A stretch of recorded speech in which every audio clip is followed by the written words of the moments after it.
വെള്ളയപ്പോ വെള്ളയപ്പോ ഓടച്ചപ്പേ അച്ഛനാണ് ഇവിടെ കണ്ടുണ്ടിനെ പോക്കിക്കൊല്ലാതെ ദേവിയെ കുട്ടിയെ പോക്കിക്കൊല്ലുകയോ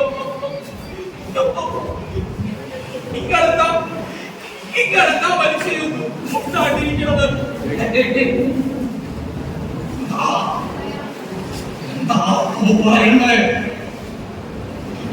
പലരോടും വിളിച്ചു പറയണമെന്നും ചോദിക്കണമെന്നും ഉണ്ട്.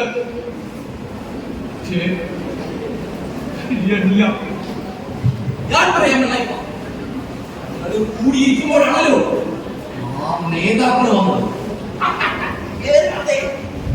കണ്ടുപിടിയേ നമുക്ക് കറഞ്ചും വെള്ളവും തരാത്ത നമ്മുടെ എതിരാളിയെ ഈ ഭാഗവൻ ഒത്തി മലത്തിയടാ. ഞങ്ങളൊരു തീരുമാനം, നീ ഈ കുറ്റമേഖല ദിവസങ്ങൾക്കുള്ളിൽ നിന്നെ ഞങ്ങൾ പുറത്തിറക്കോടാ. പിന്നെ ഈ ഭാഗം നിന്നാ നീ തിരികെ വരുമ്പോഴത്തേക്കിനും ഈ നാളൊരു സ്വർഗമാവണം. അവൻ മനസ്സിലാണത്.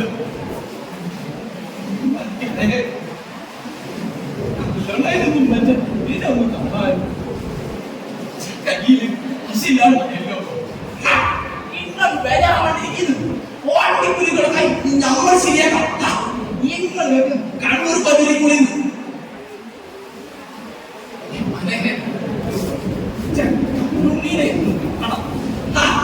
നേരം വെളുക്കുമ്പോ തന്നെ ഒരു ശല്യമുണ്ട്. ഞാൻ പറയും ഇത് ചെയ്യില്ല. ഇവിടെ ചില ചിട്ടവട്ടങ്ങളൊക്കെ ഉണ്ട്. എന്നാലും ഞാൻ കണ്ടു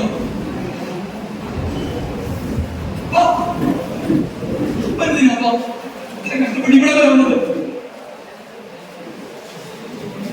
മരിക്കുന്നതിന് മുമ്പ് ഒന്ന് ചോദിച്ചത് ഇവിടെ നാട്ടിലെ അതിന്റെ അമ്മ നാട്ടിലെ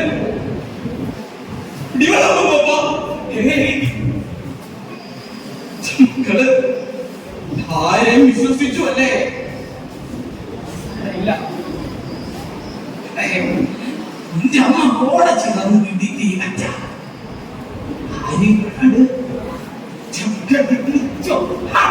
എന്താ നിങ്ങൾ കഴിക്കുന്നത്? മാറില്ലേ പണി നടന്നല്ലേ? ഇനി നാളെ രാവിലെ വന്നാൽ മതി. ഈ ശാപം കൊണ്ടുവന്നെ മനെ നീ ഇറമ്പത്തിലും കാണും കുത്തിയിരുന്ന്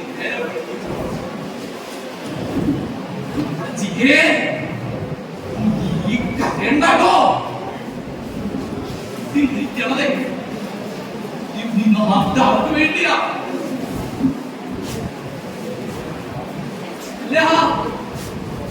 അഞ്ചു മണിയല്ലേ ഞാൻ കൂകണത്.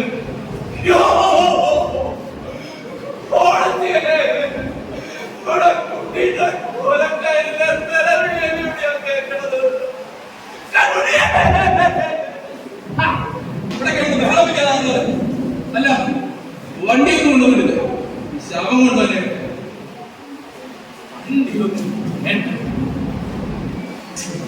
എടുത്ത് വളർത്തിയ സ്ത്രീകളായത് കിടത്തിയുറക്കിയ കുട്ടിയാ മക്കളെ.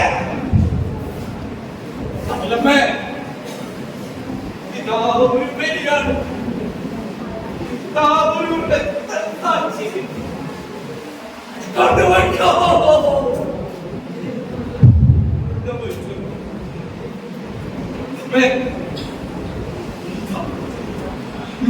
പോയ കുട്ടിക്ക് കൊടുക്കാൻ കഴിയാതെ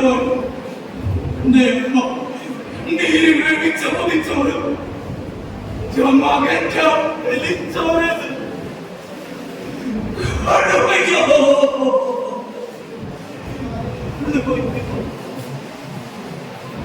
അതെ, ആരുടെയൊക്കെയോ കയ്യിലെ കളിപ്പാവണായിത്തീരുന്ന നിരവധി കണ്ടുണ്ണിമാർ ഇനിയും നമുക്കിടയിൽ ഉണ്ടാവാതിരിക്കാൻ നമുക്ക് ഒന്നിച്ച് പഠിച്ചു